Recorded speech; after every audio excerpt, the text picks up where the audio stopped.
let's head right to the voicemail of Truth and Reason. Hey, Dave, Frank from Cleveland. Got one thing for you today, brother. I watched the game, Steelers, Bengals. I know they got better receivers than us. Flacco looked great, but their offensive line's supposed to be worse than ours. They look solid as hell last night. Makes me scratch my head with this coaching. Give me your thoughts, brother. Be good, be safe. Love you, man. You and the family, be good. Bye.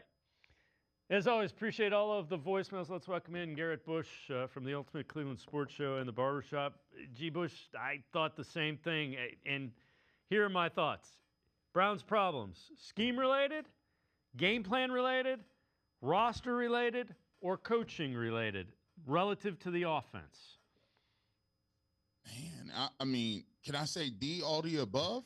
I mean, when you take a look at it, this is one of the most damning things that you see from the Cleveland Browns from this standpoint. They didn't even play last night, but they look worse for a couple of reasons. First of all, you saw how inept they were at getting you got 3 field goals against Pittsburgh at Pittsburgh, right? So you look at what they were able to do and look what they did against Pittsburgh, and you watch Cincinnati and you watch them come out here. Now, Joe Flacco's been there 10 days, 10. He has more touchdowns in those 10 days than the Cleveland Browns have all year. Let that sink in. You look at, and I get it. People keep saying, hey, well, they got T. Higgins and Jamar Chase. I get that, man. I do. But the offensive line is still the same. The offensive line, actually, most people rate the Bengals offensive line worse than the Browns. But when you see what happens when you can get a scheme that you can keep your tackles and offensive linemen from having a pass protect against T.J. Watt one-on-one. By the way, they mostly, for the most part, shut all those guys down for Pittsburgh. You see what it is to have a receiver in Jamar Chase and realize that I got the best guy on the field. So we're going to spam him. We're going to throw him the ball every single play. Not our system, or our system says we limit backs and people to 12 yards or 12 carries. No. You got the matchup, we're going to wear it out. And the fact that they understood that and did it and executed was a breath of fresh air. And by the way, the creativity and some of the things that they were doing, I know people think Zach Taylor's not a good coach, but I'm going to tell you what. Guys were open, not just the receivers. It was the tight ends. Tight ends were open. Joe looked like he was back there playing in the Matrix, slow motion. Everything was slowed down for him. And I'm not talking about his ability to move in the pocket. He was throwing, and at 3 or 4, by the way, 342 yards, 3 touchdowns. And if T. Higgins would have scored, it would have been 4 touchdowns. There was also some footballs that Jamar Chase doesn't drop, that he hit him in his hands, and he was like, that was a perfectly thrown football.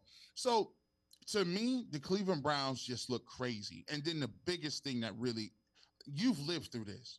You've lived through the infamous. Maybe some people at home don't really recognize this, but remember the good old saying at the Bengals had with Sam Weiss: you live in Cincinnati, you don't live in Cleveland.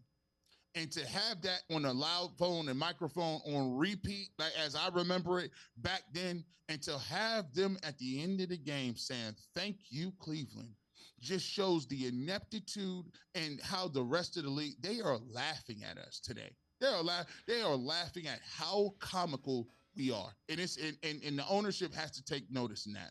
Well, here's the other thing. You and I, on this very show, this very time last week, we're talking about, I wanted one of those wide receivers that was big, that was taken early in a draft. Now you see why. It makes the job of the quarterback a whole lot easier. They got 2 of them. Now T. Higgins, I know, was a 2nd-round pick, but he's first-round talent. We got nobody. And they're both big. Fast, strong, catch the football when it's thrown to him. How's about that? Catch the football when it hits him in the hands.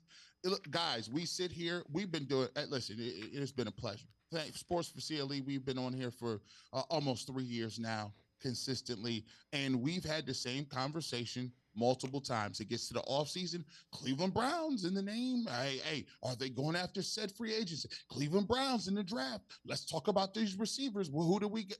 And we have not delivered on one of them. And now we sit here at the gates and people are yelling and jumping up and down when we've been trying to tell you for 3 years that you need a guy, not just one, you need multiple in this league. And you see what happens when you got guys that you can throw the ball to and let work. Throw it to him and let him work. We are in the stone ages when it comes to that. And for me, now you have, rookie quarterbacks. And look, how are you going to evaluate? I don't know. After I saw that from Flacco, do I trust what the evaluation or what the coaching staff has and whether or not these two young dudes can play? I don't know. Because, I mean, the offense looks this way, but for a guy with no OTAs, no anything, to go out here and throw that many, to put that type of performance together in 10 days says a lot about how bad things are infrastructurally and schematically in Cleveland. We thought the guy was washed when we saw him play. Think about that. We thought Joe Flacco was done. Well, that looked like the Joe Flacco that the fans fell in love with a couple of years ago last night, didn't it? All the above. The balls was going downfield. He was throwing the ball. He was cool in the pocket. They didn't get any pressure on him. The run game looked good. And all of a sudden, the voice of Mike Tomlin rains down from above. Yeah. Andrew Berry must be smarter than us. And that coupled, we talked about this, that coupled with the fact that Mike Tomlin said that, coupled with the fact that Joe Flacco just threw for 340 yards, coupled with the fact that the Cleveland Browns come out here with a 1-5 team and lose to the Dolphins, I don't think there's no coming back from that. By the way, the stadium might be half empty. Tickets going for $24, and it's supposed to be bad weather. That's the last thing you need in a stadium that we. Yep. And by the way, and they already announced they're going to demolish it. So I mean, this is. I don't know. This is the Browns' thing I've ever seen. It's just the Browns.